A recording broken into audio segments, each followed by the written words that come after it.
조윤선 청와대 정무수석이 공무원 연금 개혁이 애초의 목적이 상당 부분 훼손됐다. 이에 책임을 지고 사퇴하겠다. 이렇게 해서 사퇴가 됐습니다. 상당히 급작스럽고 의외의 사퇴였기 때문에 지금 파문이 일고 있는데요. 조 전 수석은 개혁이 대통령의 기대에 미치지 못했다. 또 지금 국민연금 또는 기초연금까지와 연계해서 논의되는 것도 문제다. 이런 지적을 남겼습니다. 당장 향후에 여야가 공무원 연금 개혁 협상을 하는 데 있어서도 뭔가 좀 문제가 있을 듯 싶고요. 당청 관계에서도 이상이 있는 건 아닌지 여러 분석들이 나오고 있습니다. 그래서 오늘은 새누리당의 김성태 의원 연결해서 관련된 얘기를 좀 들어보겠습니다. 특히 이 5.18 광주 기념식장에서 임을 위한 행진곡 재창 합창 논란이 있어서 이 문제도 한번 짚어보도록 하겠습니다. 김성태 의원님. 예, 안녕하세요. 새누리당 김성태입니다. 예, 고맙습니다. 예.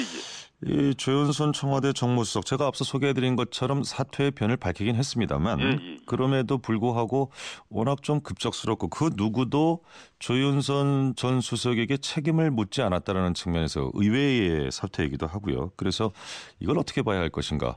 김성태 의원께서는 어떻게 보십니까? 저는 이제 조윤선 수석이 여러 가지 이제 정치 지형의 변화와 함께 또 본인도 박근혜 정부 출범으로 여성부 장관과 또 정무수석 대통령의 최측근으로서 핵심 역할을 할 만큼 했다고 봅니다. 예. 그렇기 때문에 이제 당청 관계가 특히 내년 총선을 앞두고 많은 변화가 필요로 합니다. 예. 그런 변화에 걸맞은 새로운 정무수석이 또 한편으로는 필요하죠.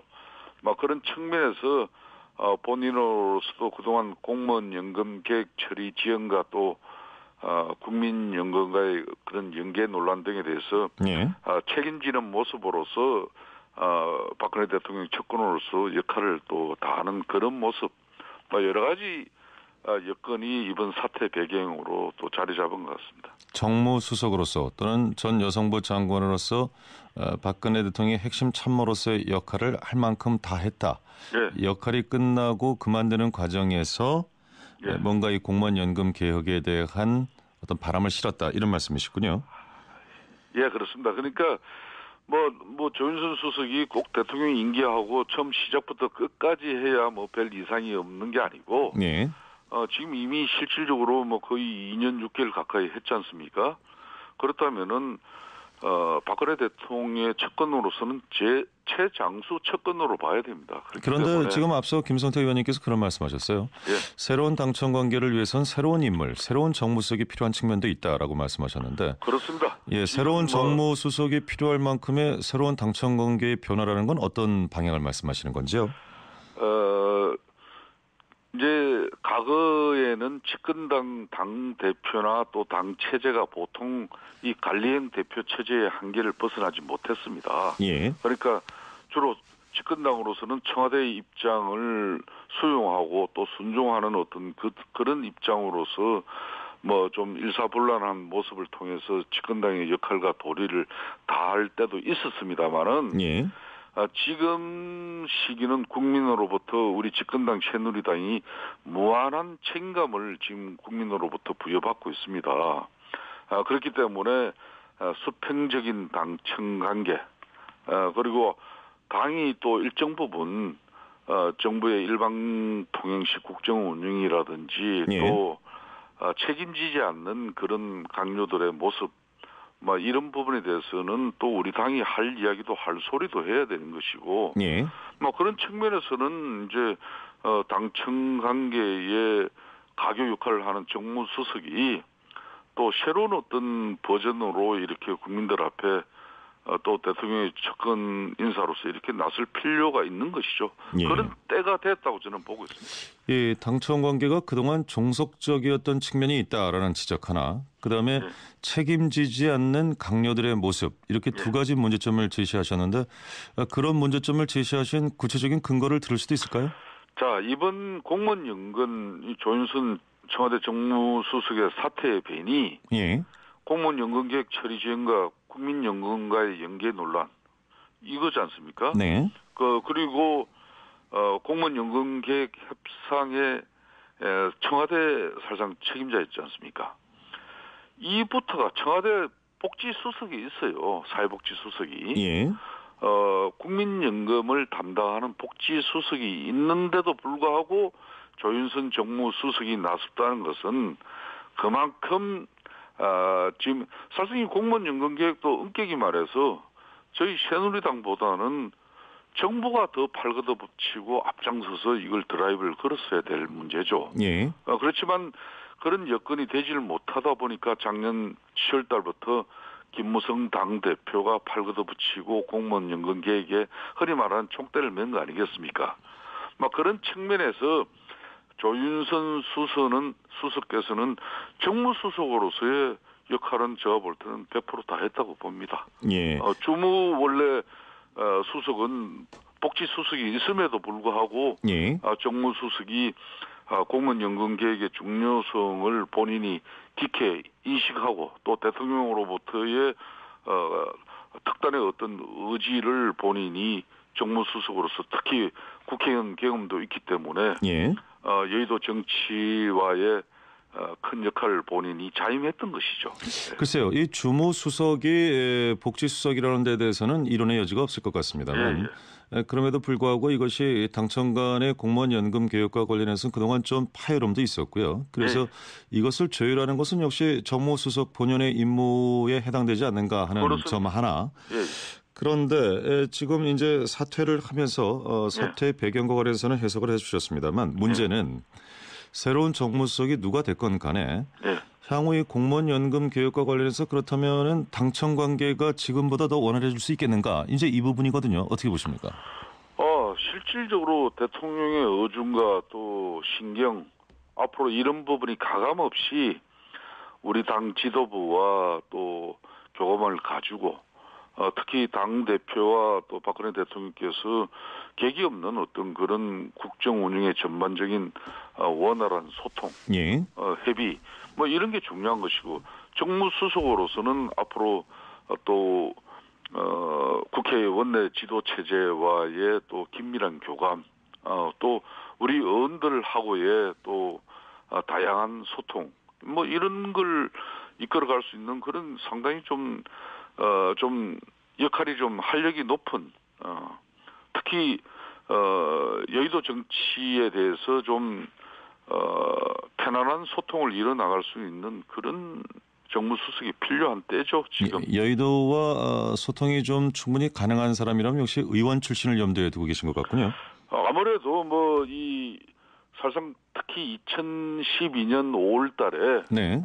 국회는 엄청난 정치 지행의 변화를 가져갔습니다. 그게 바로 국회 선진화법이 만들어졌다는 거죠. 예. 그러니까 뭐 새누리당이 아무리 집권당이고 160석의 과반수 의석을 가졌지만은 단독으로 지금 아무것도 처리할 수 없는 그런 정치 지행이에요. 그래서 새로운 정무수석은 역시 정치력을 좀 가져야 한다. 아직까지 뭐 청와대나 또 정부 일각의 강요 입장에서는 왜 과반수 의석을 가진 집권당 새누리당이 강력한 드라이브를 못 거냐 이런 어떤 좀 볼멘 소리도 있거든요. 예. 그런 측면에서 이제 이 여의도 정치가 크게 변화된 이 현 주소에 대해서 청와대 정무수석도 그런 변화된 정치 지행에 걸맞는 당청 관계를 가져갈 수 있는 그런 정무수석이 절실합니다. 지금. 예, 좀 당청 간의 어떤 수평적 관계에 대해서 굉장히 강조를 하고 계신데 일부에서는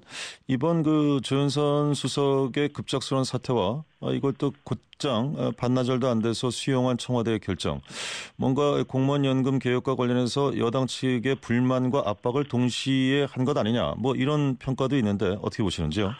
그럼 뭐 그런 또 뭐 청와대 일부 입장이 있었다면은 있는 그대로 국민들에게 그런 입장을 굳이 저는 숨길 필요가 없다고 봐요. 예. 만약 있다면은 그런 입장을 뭐 청와대 대변인을 통해서더라도 조윤선 수석은 사퇴가 아니고 경질이었다. 예. 뭐 이런 입장을 정확하게 가져갈 필요도 있겠죠.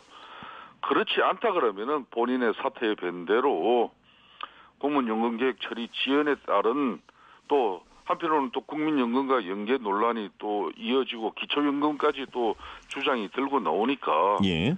뭐 이런 야권의 입장에 대한 청와대의 단호한 입장으로 정무수석이 책임지고 사퇴한다. 이렇게 정확하게 또 나갈 필요도 있는 거죠. 알겠습니다. 예. 자, 조현선 수석의 사퇴 파문과 관련해서 그 정도 배경 설명을 듣도록 하고요. 예, 예. 이 임을 위한 행진곡이 상당히 좀 시끄럽습니다. 예. 합창에 오르냐 재창에 오르냐 하는 것인데 예. 지금 여당 내에서도 여러 갈래 의견이 나오고 있고 예. 이 임을 위한 행진곡에 대해서 5.18 기념식장에서도 참여 인사에 따라서 태도가 좀 달랐습니다. 예. 예, 어떻게 바라보시는지요, 김성태 의원께서는? 이 지금 현재 이 임을 위한 이 행진곡은 민주화 투쟁 당시에 김무성 대표를 비롯해서 저 같은 사람도 진짜 하루에 10번도 넘게 부르던 그런 때가 있는 것이고 특히 김무성 대표 같은 경우 그런 경우가 많았어요. 예. 이 말은 즉 우리 사회의 아픈 상처가 그 시절은 크게 있었다는 것이에요. 그렇지만은 지금은 우리가 더 큰 미래를 위해서 그 아픈 상처를 치유하고 또 분열과 반목을 극복하려는 시대적 상징성이 담긴 이 노래에 예. 낡은 정치적 이념에 잣대를 들이대고 또 이것 때문에 재창이냐 뭐냐 해가지고 새로운 갈등을 만드는 것은 바람직하지 못하다고 보고 있습니다. 예. 그러니까 보다 미래지향적인 시각에서 전향적인 접근이 필요한 상황이라고 보고 있는 것이죠. 예. 그런 측면에서 예. 이번에 또 김무성 당 대표가 보수당 대표로서는 처음으로 5.18 전야자 행사에 참석한 거 아니겠습니까? 예. 그렇지만은 그 참여의 의미가 왜곡되고 말았는데 아시다시피 김무성 대표가 정치를 시작하게 된 계기가 5.18 민주화 운동인 것은 잘 알려진 사실이에요. 새누리당 보수당 대표이기 때문에 그런 대접을 받는 것은 저는 적절치 않다고 알겠습니다. 보고요. 제 질문에 대한 대답, 예. 전향적으로 접근할 필요가 있다. 이 말씀은 향후 기념장에서 재창하는 것 찬성한다 이런 말씀 정도로 정리하면 되겠죠? 예. 그렇습니다. 이거 가지고 국민적 갈등이나 또 국회에서 여야 간에 또 정쟁이 발생되고 그럴 알겠습니다. 필요는 없는 거예요. 이게. 하태경 의원은 좀 더 나가서요. 이 네. 보훈처장 경질해야 된다 이런 얘기까지 나왔던데 이 부분은 동의하시는지요? 그 보훈처장 입장에서도 자기 자신의 어떤 철학과 또 정치적인 소신이 있는지는 모르겠지만은 네. 우리 사회가 크게 변화되고 과거의 상처로부터 더 큰 갈등과 반목으로 이렇게 또 가져가는 그런 역할의 중심에 서 있다는 것은 결코 바람직하지 않아요. 예, 알겠습니다. 예. 짧게 30초 정도로 한 말씀으로만 듣겠습니다. 예. 이 주호영 의원이 정무특보직 그만두면서요. 이 예. 무용론 나오고 있는데 예. 결국 4대4 지금 결정이 나와서 국회의장이 결정하게 돼 있습니다. 예. 김성태 의원님 같으면은 어떤 결정을 내리실런지요? 저는 그런 대통령이 판단할 부분이겠습니다만은 이 정무특보라는 것은 당과 청와대, 야당과 청와대 간의 소통을 책임지는 역할이에요. 예. 박근혜 대통령 취임 초기 의욕적으로 꾸며졌던 그런 특보단을 생각할 때 현재 정무특보들은 활동이 기대에 미치지 못하는 것이 사실이죠. 예. 그런 측면에서 앞으로 수평적 당청 관계가 구축됨에 따라서 소통 중심의 국정 운영이 더 중요해졌습니다. 이런 시기에 일방통행식 운영과 또 정무수석과의 업무 분담도 불확실한 정무특보들의 존재감이 사라지는 것은 당연하니까요. 예. 그런 차원에서 저는 청와대가 판단해 주면 좋겠어요. 무용론 쪽에 힘을 싣고 계시군요. 알겠습니다. 여기까지 듣겠습니다. 고맙습니다. 예, 감사합니다. 네, 지금까지 새누리당 김성태 의원이었습니다.